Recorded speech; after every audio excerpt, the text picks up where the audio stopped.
Bonjour à tous, bonjour à toute personne qui va écouter cette petite et modeste vidéo qui va parler aujourd'hui du courrier, du fameux courrier que Albert Pike, grand maître dégénéré luciférien de la franc-maçonnerie universelle, donc c'était il y a longtemps quand même, son courrier, donc un courrier qu'a écrit Albert Pike à Giuseppe Mazzini, grand patron de la maçonnerie européenne et notamment des Carbonari italiens, donc le 15 août 1871. Le courrier date du 15 août 1871. Ce courrier, cette lettre du 15 août, fut révélée par le commodore William, né en 1895 et mort en 1959, dans son livre Pawns in the Game, P-A-W-N-S, in the Game, des pions sur l'échiquier, édition canadienne éditée en 1954 par la National Federation of Christian Laymen. Cet officier de marine canadien faisait partie de l'équipe formée par l'amiral britannique Sir Barry Domville, ancien chef de la Naval Intelligence, retraité en 1936, et plus tard incarcéré par Churchill comme antibelliciste.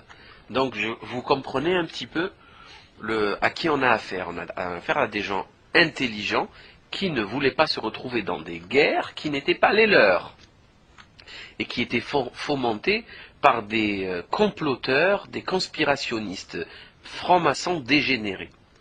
Et tout ceci est prouvable, hein, il n'y a aucun doute là-dessus.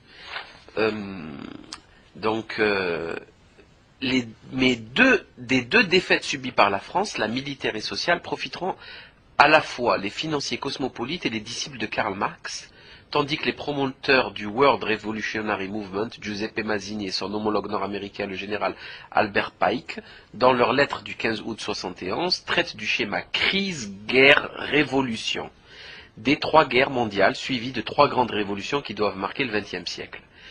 Pike, 33e degré maçonnique, grand commandeur du rite écossais du Sud, fonda sa propre obédience luciférienne, le New Reformed Palladian Rite, destiné à appuyer le mouvement révolutionnaire mondial. Il faut voir l'ouvrage de Jean Lombard, La face cachée de l'histoire moderne, pages 552 à 554, 1984, et les pages 556 et 555 du tome 2 de l'édition espagnole. Ce texte, vous pouvez le trouver sur Internet, il est très très simple à trouver. Il suffit de taper Albert Pike, Mazzini, crise mondiale, révolution, guerre, etc. Vous tombez dessus immédiatement. Donc, on observe que le commodore William, dans son livre, William Guy Kerr, dans son livre Pawns in the Game, a découvert un jour, dans le British Museum Library, un courrier qui lui a détruit sa vie, qui lui a changé sa vie, puisqu'il n'a fait que combattre le nouvel ordre mondial depuis. C'est un chrétien, donc il a compris très vite, parce que là, aujourd'hui, ce qui est très difficile, c'est qu'il n'y a plus de chrétiens, il n'y a plus de croyants en vérité. Cette critique concerne toutes les religions au passage, précisément, parce que on peut pas dire qu'il y a beaucoup de juifs sur terre pratiquants ou de musulmans pratiquants, hein. Il y a beaucoup de dégénérescence surtout et d'hypocrisie. Donc il a découvert ce courrier. Ce courrier, qu'est-ce qu'il dit? Il dit qu'il y a le général Pike, le patron de la franc-maçonnerie mondiale, c'est-à-dire d'une armée de plusieurs millions d'individus, peut-être pas à l'époque, mais aujourd'hui c'est sûr. Vous savez très bien que tous les présidents américains étaient francs-maçons, donc voilà quoi, ça vous donne à peu près le niveau de la personne qui parle, ça ne plaisante pas. Les Carbonari italiens, ce n'est pas une blague, c'est des gens extrêmement bien équipés, bien préparés, etc. Donc il prépare une révolution mondiale qui va finir dans un bain de sang monumental en 3 étapes. La première guerre mondiale, je cite, devait permettre aux Illuminati de renverser le pouvoir des tsars en Russie et de transformer ce pays par la mainmise du communisme athée.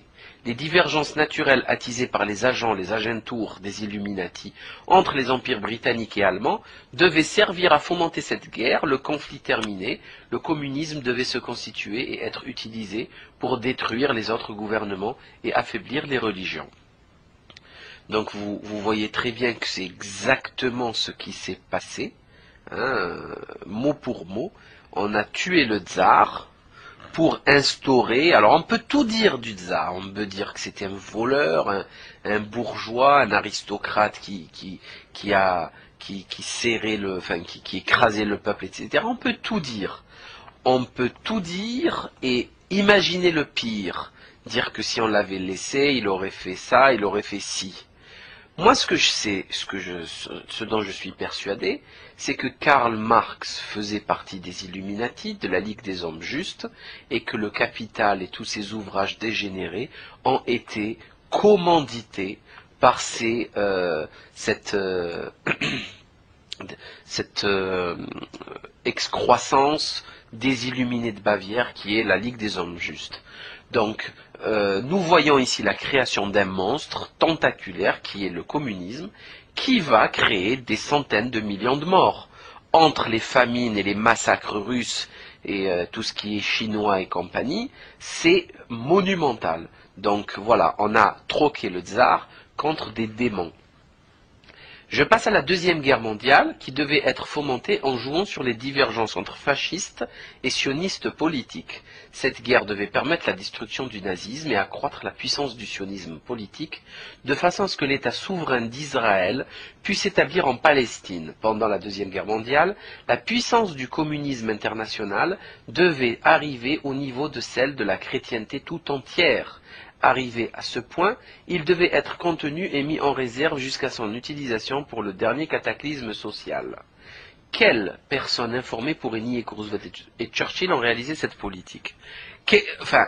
Imaginez, vous, vivre ces événements, puisque lui, il a découvert en 54, 52, 53, 54.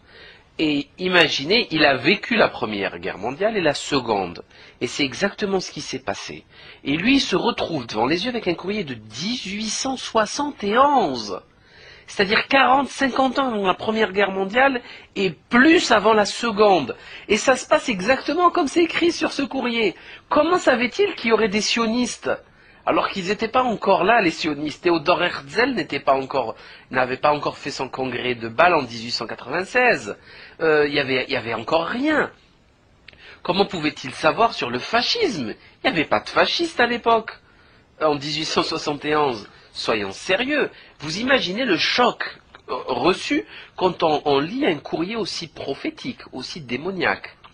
Troisième et dernière étape, la Troisième Guerre mondiale doit être fomentée en utilisant les divergences que les agents des Illuminati attiseront entre les sionistes politiques et les dirigeants du monde musulman.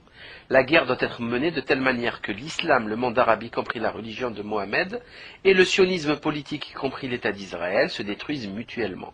Dans le même temps, les autres nations, une fois de plus divisées entre elles à ce propos, seront forcées de se combattre jusqu'à un état d'épuisement complet, physique, moral, spirituel et économique. Quelle personne impartiale et raisonnable pourrait nier que les intrigues en cours au Proche et au Moyen-Orient et à l'Extrême-Orient ne préparent pas la réalisation de ce projet démoniaque? C'est clair.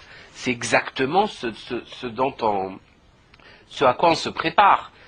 Vous voyez très bien que on a créé un État religieux qui exige la religion dans la carte d'identité, etc. Et cet État a été créé par des laïcs, des athées dégénérés. Des athées, enfin ils ne croient même pas en Dieu, et ils ont créé un État religieux, ça n'a pas de sens.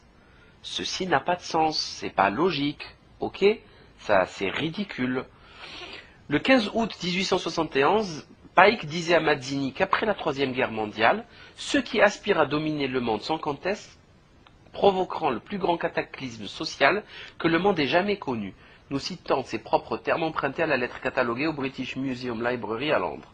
Donc là, on va citer Albert Pike dans son courrier.